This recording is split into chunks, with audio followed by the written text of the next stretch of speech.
I'm a real scientist. This is pitch. These are science facts. So today we're going to pull out Calm Fancy here, and we're going to give you a scientific understanding of a bearded dragon's third eye and how it actually relates to actual people. Alright, Fancy, come on. Scoop him up. Scoop him up from underneath, and here we go. So, let's look at this. You can see the literal dot right there at the top of the head of Calm Fancy. Calm Fancy. He's actually a very calm dragon that's dominant over my other two, so you may see him start to blackbeard and head bob if he gets the pitch. Or Hydra. You'll get to see Hydra arm wave. I have no idea if Pitch is going to arm wave, if she's going to be indifferent, she's going to blackbeard him, if she's actually going to try to bully him. Because she's done all the above. It's Pitch. Pitch is Pitch. But, okay. In this clip, we can see Pitch puffing herself up, trying to make herself look bigger. And then see Hydra in the grass, hiding himself, while the trees above them move in the wind. This is due to the third eye picking up. That's going over his head usually scare him, usually really bother him. Please don't poop on me, because I know I should get you out to poop. So, that third eye is a very interesting concept, because it's not an eye like we have, or they have in the front. It is, the best way to explain it is there's actually a PBS special on blind sight. Blind sight is when a human being's eyes work, but their cerebral cortex in the back of their head doesn't. Now that information that is going through your eyes actually travels along your brain to get to that back. So there's actually information being dropped into your brain. It's freaking awesome. It's so cool. So the study that they did with these people, when their eyes actually worked, but their cerebral cortexes did not.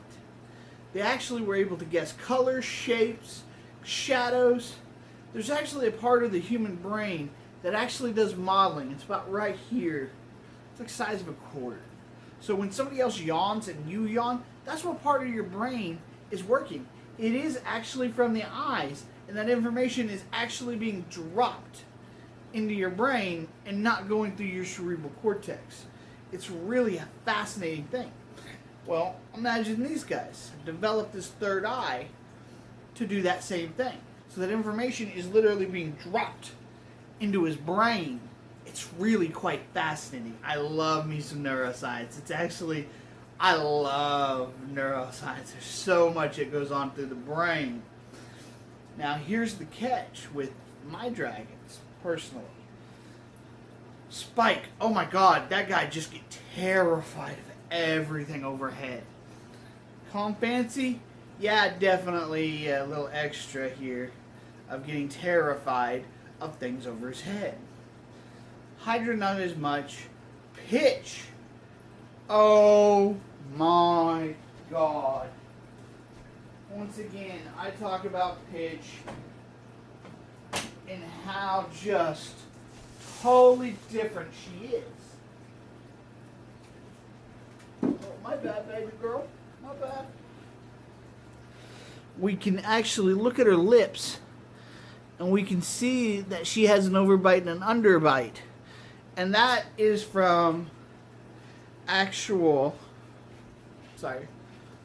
that is from me stepping on her a few months back, and from a calcium deficiency, because Hydra actually has a little bit of a lip thing because he had a calcium deficiency when I got him. I fixed him. We got him healthy again. Now Pitch, right now neither one's doing anything. Like, none of them cares that anything's moving over her head. She doesn't. Pitch is not scared of it. She look up, oh, there's something going on. Whereas Fancy's outside, oh my God, something's going on. Something's going on upstairs. There's a tree. Oh my God, the tree's, oh. Pitch is like, oh, it's a tree. Okay, I'll get down in the grass a little bit more. All right, whatever. But after I stepped on her, she did start to actually fear things moving over her head. Took between 2 weeks and a month for her to just get back to normal and just not care. It means nothing to her. She's almost fearless, but we'll get into more of her. She's very unique. And so the question here is, because the University of London actually did a study where they had a dragon try to solve a puzzle, and they were able to teach this dragon to solve that puzzle. It's a door they have to slide to get to the food. They taught it to do this. They showed other dragons this dragon doing it, and the other dragons did it the exact same way. Well, the door opened and closed both ways, but yet she thinking of something. She plotting something, most likely. Plotting. I swear she plots. And so she actually, this dragon did it this way. Well, it could have done it this way. Well, the other dragons came in and still did it this way. After watching that dragon, that's what it did. Yes, happy dragon. So, yeah. So, the dragons kept doing it the exact same way as that dragon that they watched, which is really cool. It means they can learn from social actions. And that's the thing here. Pitch, I mean, do they actually learn to fear things running over their heads? Or there was a study done, let me jump back in. There was a study done on snails and DNA memory. They had a type of snail that they would actually prod with an electric poker and the shell. Well, if you ever poke it, the shell goes for 10 seconds to harden up as a defense mechanism. Well, they were shocking it. Well, then now all of a sudden it's 50 seconds.